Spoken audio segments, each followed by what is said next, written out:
ఏపీకి పోలవరం జీవనాడని సీఎం చంద్రబాబు అన్నారు. నదుల అనుసంధానం జరిగితే నీటి సమస్య ఉండదని తెలిపారు. ఎన్డీఏ ప్రభుత్వ సహకారం వల్లే పోలవరం పూర్తవుతుందని చంద్రబాబు అన్నారు. పట్టిసీమ ద్వారా 100 టీఎంసీల నీళ్లు కృష్ణా డెల్టాకు అందించామని, గోదావరి, కృష్ణా నదుల అనుసంధానం చేశామని చంద్రబాబు తెలిపారు. అనేక నదులున్న 3 నదులు ప్రధానంగా మనం చూస్తే కృష్ణా, గోదావరి, వంశధార, పెన్నా ఉంది. కానీ చాలా వరకు నీళ్ళు వచ్చే పరిస్థితి లేకుండా over a period of time ఉండే నీళ్ళు కూడా గోదావరి అవన్నీ శ్రీశైలంకి వచ్చిన తర్వాత ఆ ప్రాబ్లం వచ్చే పరిస్థితికి వచ్చింది. ఈరోజు మన రాష్ట్రానికి ఒక గేమ్ చేంజర్ పోలవరం. నేను అందుకే అనేక సందర్భాలు చెప్పాను, పోలవరం ఆంధ్రప్రదేశ్ రాష్ట్రానికి ఒక జీవనాడి, ఒక వెన్నెముక. ఇది కానీ సమర్థవంతంగా కానీ మనం చేసుకోగలిగితే, అక్కడి నుంచి నదుల అనుసంధానం జరగగలిగితే ఈ రాష్ట్రంలో కరువుకు చెక్ పెట్టే పరిస్థితి వస్తుంది. కరువును నివారించగలిగితే బంగారం పండించే రైతాంగం ఉన్నారు, పెట్టుబడులు వస్తాయి, త్రాగునీటి సమస్య కూడా పరిష్కారం అవుతుంది. కొన్ని ప్రాంతాల్లో ఫ్లోరైడ్ నీళ్లుండి అనేక ఆరోగ్య సమస్యలు వస్తున్నాయి. ఎప్పుడు కూడా కృష్ణా డెల్టా అనేది ఎప్పటి నుంచో నీళ్లు ఇస్తున్నారు. కానీ ఇటీవల కాలంలో పైన ప్రాజెక్టులు వచ్చిన తర్వాత కృష్ణా డెల్టాకు నీళ్లు రాకుండా, ఒకవేళ నీళ్లు వచ్చినా లేటుగా వచ్చేదాని వల్ల అక్టోబర్కు ఆ ప్రాంతంలో లేటుగా ఆగస్టు, సెప్టెంబర్ ఆ ప్రాంతం నీళ్లు ఇవ్వడం, మంచి తుఫాన్ సీజన్లో పంటలు పడడం, తుఫానుకు నష్టపోవడం జరుగుతూ ఉంటే అట్లా కాదు, జూన్లోనే పంటలు వేసే విధంగా చేయాలనే ఉద్దేశంతో గోదావరి నీళ్లు ఇక్కడ తీసుకొచ్చాం. గోదావరిలో ఒక మాట అడిగారు, మీరు మాకు నీళ్లు లేకుండా తీసుకుపోతే అప్పుడు కూడా రాజకీయం చేశారు అధ్యక్ష. ఈ వైఎస్ఆర్ కాంగ్రెస్ పార్టీ రాజకీయం చేసింది, వాళ్ళ మనుషుల ద్వారా వ్యతిరేకిస్తే చాలా స్పష్టంగా ఈ లెవెల్కి వచ్చిన తర్వాతనే నీళ్లు లిఫ్ట్ చేస్తామని అక్కడ చెప్పి ప్రజల్ని కన్విన్స్ చేసి మెప్పించి పట్టిసీమ ద్వారా నీళ్లు తీసుకొచ్చాం అధ్యక్ష. అది ఆ రోజు చేసిన విధానం. ఎమ్మెల్యేస్ ఉన్నారు, అందరినీ పెట్టి చేశాం. ఎక్కడికక్కడ హెడ్ వర్క్ పనులు చేస్తున్నాయి.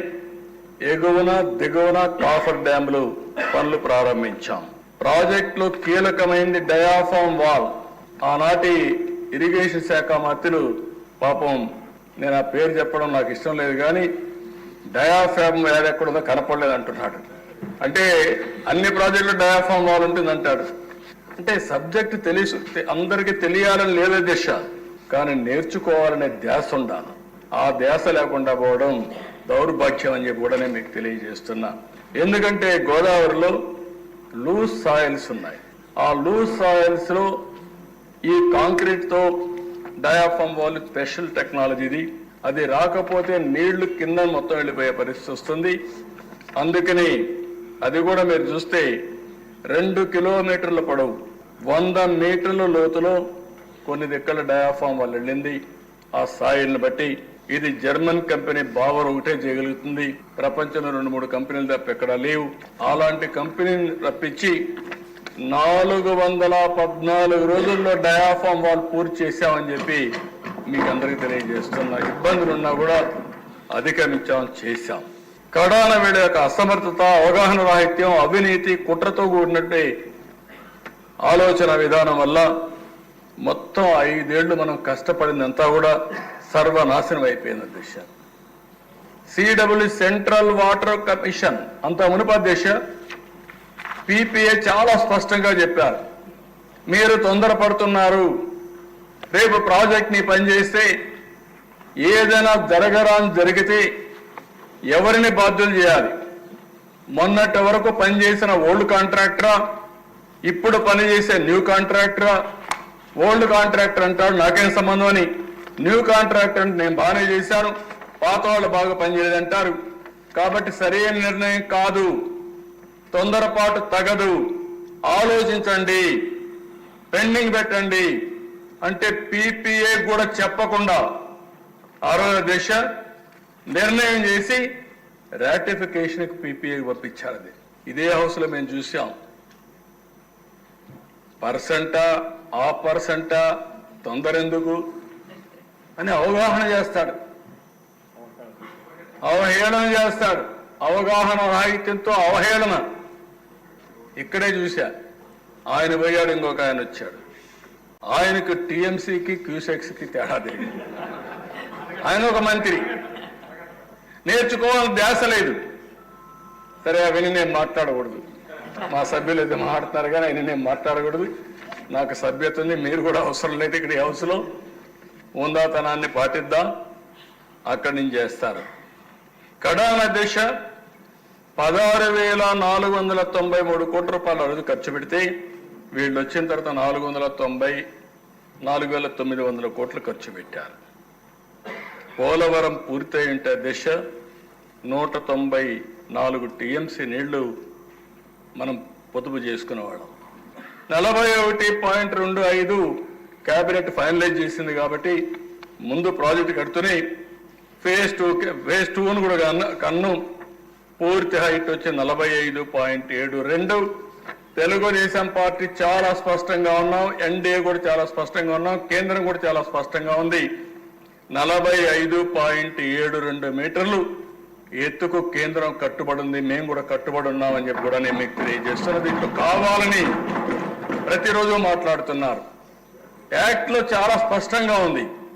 ఆ యాక్ట్లో పెట్టిన ప్రాజెక్ట్ని ఇమ్మీడియట్ గా మనకు డబ్బులు వచ్చాయి, పూర్తి అవుతుంది. ఈ ప్రాజెక్ట్ని పూర్తి చేసుకోవాల్సిన బాధ్యత 55,000 కోట్ల రూపాయలు ప్రాజెక్టుకి, ల్యాండ్ ఎక్విజిషన్కి, R&Rకి ఇవన్నిటికి ఖర్చు అవుతుంది. అది కూడా 45.72 మీటర్లు అని చెప్పి కూడా నేను మీకు తెలియజేస్తున్నా. 350 టీఎంసీ నీళ్లు మనం ఉపయోగించుకునే అవకాశం వస్తుంది. కుడి కాలువ ద్వారా 3,20,000 ఎకరాలకు, ఎడమ కాలువ ద్వారా 4,00,000 ఎకరాలకు, మొత్తం కలిసి 7,20,000 ఎకరాలు కొత్త ఆయకట్టు వస్తుంది. 24 లక్షల ఎకరాలు స్థిరీకరణ జరుగుతుంది.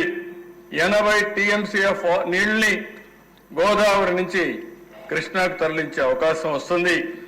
23.44 టీఎంసీ నీటిని విశాఖపట్నం, మిగిలిన ప్రాంతాలకు విశాఖపట్నం స్టీల్ ప్లాంట్కి ఇచ్చే అవకాశం వస్తుంది. 960 మెగావాట్ల విద్యుత్ కూడా మనకు సమకూరుతుంది. ఈ రోజుట్లో హైడల్ చాలా ముఖ్యం. ఎందుకంటే ఆ దేశ సోలార్, విండ్ ఎనర్జీకి హైబ్రిడ్ కావాలంటే హైడల్ కూడా అవసరం. ఇది కూడా వచ్చే అవకాశం వస్తుంది. కుడి ఎడమ కాలువ ద్వారా 540 గ్రామాలకు తాగునీరు, 29 లక్షల మందికి నీళ్లు అందించే అవకాశం వస్తుంది. అధ్యక్ష 2026 కొత్త డయాఫామ్ వాల్ పూర్తవుతుంది. మార్చికంతా 2026 మార్చికి కొత్త డయాఫామ్ వాల్ పూర్తవుతుంది.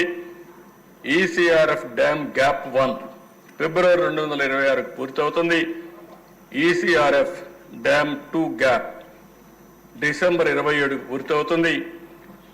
ఎన్ని ఆర్థిక ఇబ్బందులున్నా, ఎన్ని సమస్యలున్నా అన్ని అధిగమించి ఎట్టి పరిస్థితుల్లో కూడా 2027 కల్లా పోలవరం పూర్తి చేసే బాధ్యత ఈ ప్రభుత్వం తీసుకుంటాం.